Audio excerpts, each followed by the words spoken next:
अस्सलाम वालेकुम रहमतुल्लाह।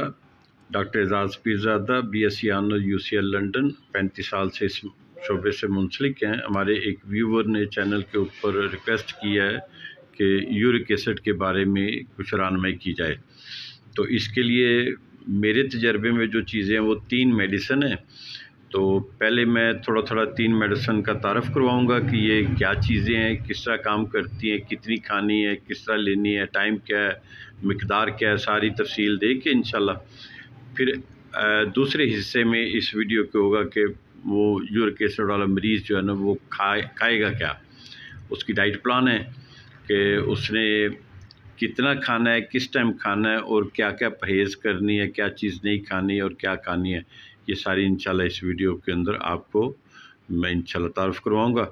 और मुझे उम्मीद है कि जो यूरिक एसिड वाले भाई हैं जिनके पैरों पे स्पेशली सूजन होती है, टखने पाँव सूजे होते हैं और जिल्द चमकीली होती है, आँखों के नीचे भी, चेहरे पे भी सूजन होती है, हाथ भी थोड़े सूजे होते हैं, तो ये यूरिक एसिड जो हमारी खाने की जो एतदाल कंडीशन है उससे हम हट जाते हैं, तो बाकायदा बद परहेज़ी के नतीजे में ये चीज़ मिलती है।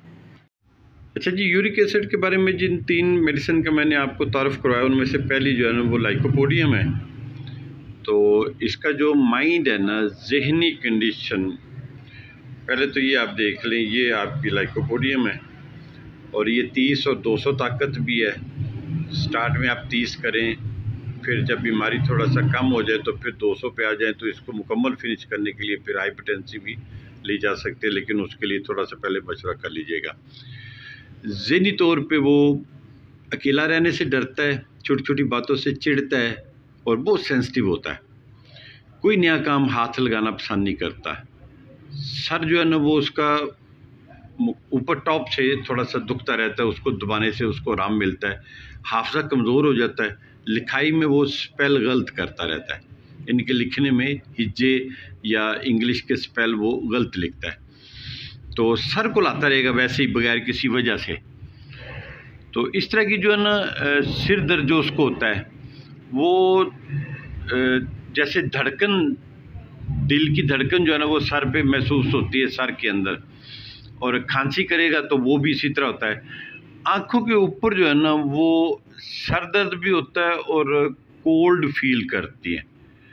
तो अगर इस तरह की कंडीशन हो तो फिर वो बेहतर महसूस करता है अनकवरिंग से, और सुबह के टाइम पे जब उठता है तो फिर ये चीज़ ज़्यादा होती है। तो टेम्पल्स जो हैं जिनको हम कनपटियाँ कहते हैं उनमें भी दर्द रहता है, और ऐसे लगता है जैसे कोई पेच लेके ना सर के अंदर उसको एक कनपटी से दूसरी कनपटी की तरफ कस रहा है। ये चीज़ें जो होती हैं ना ये इसकी मेन अलामतें बनती हैं। तो आइज़ जो है वो बाज़ का उसको स्टाइज कहते हैं, पता नहीं अब आपकी ज़ुबान में उनको क्या कहते हैं, छोटी छोटी पिंसियाँ होती हैं जो आँखों के जो पलकें हैं उनके ऊपर या नीचे निकल आती हैं, ये स्टाइज बनती हैं, कैंथिस के ऊपर भी आ जाती हैं।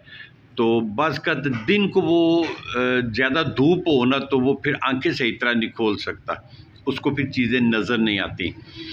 तो जो कानों का मसला है वो उसमें से डिस्चार्ज निकलता है, पस निकलती है गाढ़ी पीले रंग की, और कानों के पीछे भी बाज़ का जब ख़ारिश होती है तो ये चीज़ सामने आ जाती है।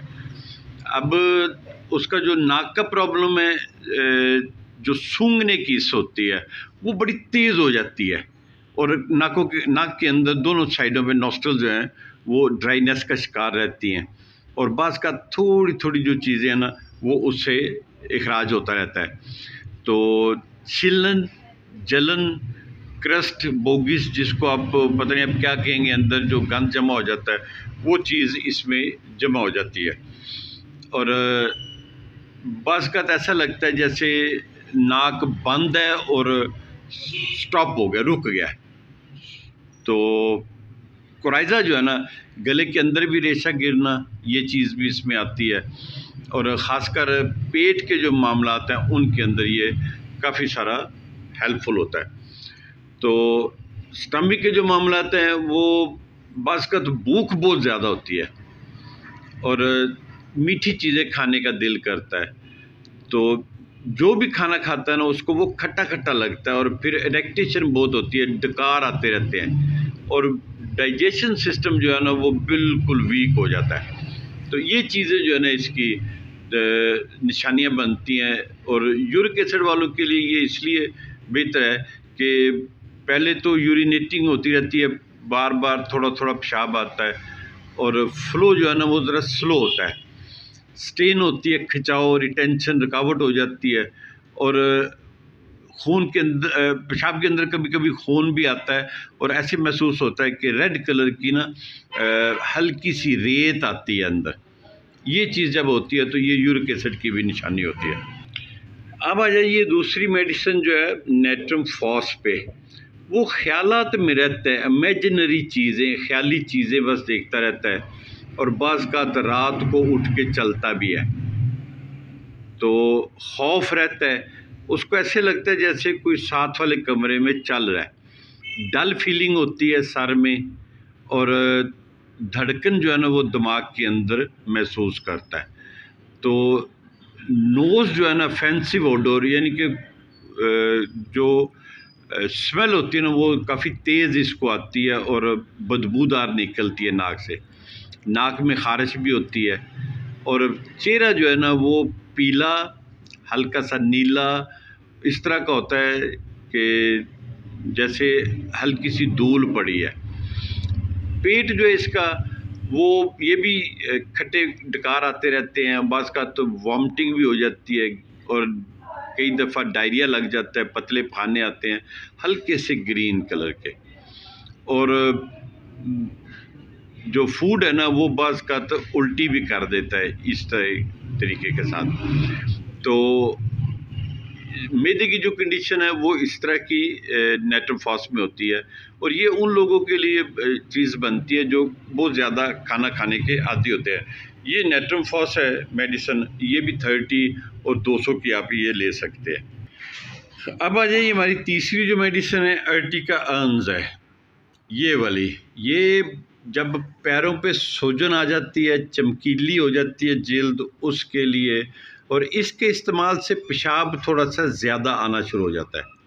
इसकी जो सर की कंडीशन है वो चक्कर वगैरह आते हैं, और स्प्लीन जो तिली है उसके अंदर भी दर्द होता है, पतले पखाने भी लगते हैं पेट के अंदर, और लार्ज इंटेस्टाइन जो बड़ी आंतड़ी है characterize by secretion of mucus, उसमें से पतला सा मवाद निकलता रहता है, वो पखाने के साथ आता है। तो ये जो कंडीशन है अर्टिका अर्न्स की, और ये स्पेशली स्किन पे भी बड़ी अच्छी जो है ना सूटेबल होती है। बाज़ का छपाकी जिसको आप कहते हैं अर्टिकेरिया, उसके लिए भी बेहतरीन है। इचिंग ब्लॉचेस आ जाते हैं, और हीट के साथ, और साथ खारिश फॉर्मिकेशन होती है, जैसे चींटियाँ चलती हैं और खारिश बहुत होती है, और जिस जगह पे खारिश करते हैं ना वो जगह जिस्म की फूल जाती है, गूस बम्स हो जाते हैं। तो ये चीज़ें जब सारी सामने आ जाती हैं तो इनके लिए ये तीनों नुस्खे जो मिला के हैं, तो 5 कतरे एक के, 5 कतरे एक के, और 5 एक के, ये 15 कतरे होंगे बड़ों के लिए। छोटे अगर 10-12 साल 15 साल का बच्चा तो उसको फिर 2-2 कतरे दे दें, 6 कतरे टोटल होंगे। बड़े के लिए 15 कतरे सुबह, 15 दोपहर, 15 शाम। इसका ये होगा जब अमल शुरू होगा इस मेडिसिन का तो पेशाब थोड़ा सा ज़्यादा आना शुरू हो जाएगा, जिस्म साफ़ होना शुरू हो जाएगा इंशाल्लाह। अब आ जाइए कि हमारे ये जो दोस्त हैं ये खाना क्या खाएंगे। तो इनके लिए सबसे बेहतरीन चीज़ है कि बिल्कुल एक तो रेड मीट, बड़ा गोश्त, छोटा गोश्त, ये सारा बंद कर दें। हफ्ते में 2 दफ़ा अंडा ज़रूर रखें, 2 या 3 दफ़ा। सूखी रोटी होनी चाहिए, कोई पराठा, कोई आयली चीज़, कोई मशरूब जो इस तरह के पीते हैं, मतलब कोक, पेप्सी, 7 अप जो फिज़ी ड्रिंक है, ये चीज़ें नहीं चाहिए।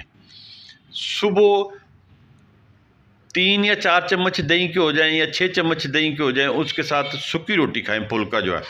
और वो जो फुल्का है वो आपने दही के साथ इस्तेमाल करना, साथ 1 अंडा कच्चा सा उबला ले लें, हफ्ते में 2 दफ़ा या 3 दफ़ा मैक्सिमम। और पहले 2 हफ्ते आपने गोश्त को बिल्कुल ऑफ कर देना है, वो मुर्गी का हो, बड़ा गोश्त हो, छोटा गोश्त, सबको ऑफ करना रेड मीट।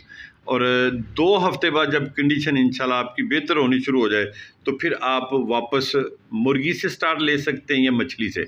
लेकिन शोरबा रखें, काले चने का शोरबा है और सुरख लोबिया का शोरबा है और मिक्स वेजिटेबल जिसमें हल्की फुल्की गोभी, बंद गोभी ना हो, बाकी आप शिमला मिर्च ले लें, आलू ले लें और मटर दाने, इस तरह की जो चीज़ें हैं इनको मिक्स करके, गाजर डाल लें, मूली डाल लें, गुंगलू डाल लें, इन सब को मिक्स करके ना थोड़ा सा शोरबा बनाएं और शोरबे के साथ सूखी रोटी खाएं। बहुत ज़्यादा मीठा, बहुत ज़्यादा गोश्त और ये चीज़ें सारी ऑफ़ करें। और खाना सिर्फ सुबह होना चाहिए और शाम को 5-6 बजे या 7 बजे होना चाहिए। दोपहर के टाइम पे आप खाना बिल्कुल बंद कर दें। जो बंदे ख़ासकर यूरिक एसिड में मुब्तला हैं वो भी और दूसरे भी। और मज़े की ये बात है कि आपने सिर्फ सलाद खाना है जिसमें गाजरें हैं, गुंगलू, मूलियाँ, चुकंदर, शिमला मिर्च और थोड़ा सा टमाटर शामिल करके ये चीज़ें सलाद की हैं। और अगर कोई बंदा फ्रूट खाना चाहता है तो अमरूद है, सीजनल अमरूद आए तो पाव, 1.5 पाव, आध किलो, ये सलाद की भी मिकदार मैक्सिमम आध किलो रख लें, 1 पाव कर लें, 1.5 पाव कर लें। अमरूद आ जाए मौसम तो अमरूद खाइए, आड़ू आ जाए आड़ू खाइए, नाशपाती आए नाशपाती खाइए। और नाशपाती, आड़ू और अमरूद ये सीजनल फल हैं। 1 पाव, 1.5 पाव, आध किलो। पेट को ठीक रखना है आप सब ने। 80% बीमारियां आपकी, जब आपका पेट ठीक होगा, गैस नहीं होगी, कब्ज़ नहीं होगी, ज़ोर लगा के खाना नहीं करेंगे तो इंशाल्लाह ठीक होगा। इसके साथ आगे खरबूजा आ जाएगा। ये ना देखें कि ये मीठा है, फीका है, क्या है, खरबूजा होना चाहिए। 1 पाव, आध किलो, 1.5 पाव, आध किलो रोज़ का खरबूजा खाएं। 1-2 दिन ये खा लें। तरबूज आ जाए, 2-3 दिन तरबूज खाएं। आप समझें तरबूज से थोड़ा सा ठंडक फील होना शुरू हो गया है। रात को 2 या 3 छुहारे खा लें गर्म दूध के साथ। मूंगफली 8-10 दाने खा लें। तो इस तरह की चीज़ें जो है ना बदल बदल के, सौंगी है, सुल्ताना जिसको कहते हैं, मेवा या सौगी कुछ इलाकों में बोला जाता है, ये 8-10 दाने गर्म दूध के साथ छुहारे खा लें, मूंगफली खा लें, काजू खा लें, बादाम खा लें, जो भी इनसे चीज़ें मिल सकती हैं आपको उनमें से सिलेक्ट कर लें। सुबह ठंडी चीज़ें जो है ना, जैसे दही है, तरबूज है, लस्सी है, पानी है, ये पीने वाली चीज़ें हैं, ये आप सुबह के टाइम पे पिएंगे, नाश्ते में 9, 10, 11, 12 बजे तक। लेकिन शाम को आपने हमेशा दूध में चुटकी हल्दी डाल के पी लें। एक दिन, दूसरे दिन छुहारे खा लें, तीसरे दिन मूंगफली खा लें, चौथे दिन सौगी मेवा खा लें। इस तरह की चीज़ें। रात को सोते हुए थोड़ी सी गर्म चीज़ चाहिए, खजूर मिल जाए तो अल्लाह ताला आप सबको शिफा अता करे जी। ये यूरिक एसिड का मामला था। वीडियो थोड़ी सी लंबी हो गई है, उसके लिए मैं माज़रत खा हूँ। तो उम्मीद है कि मेरे भाइयों को ये बहुत हेल्पफुल होगी इंशाल्लाह। अस्सलाम वालेकुम रहमतुल्लाह।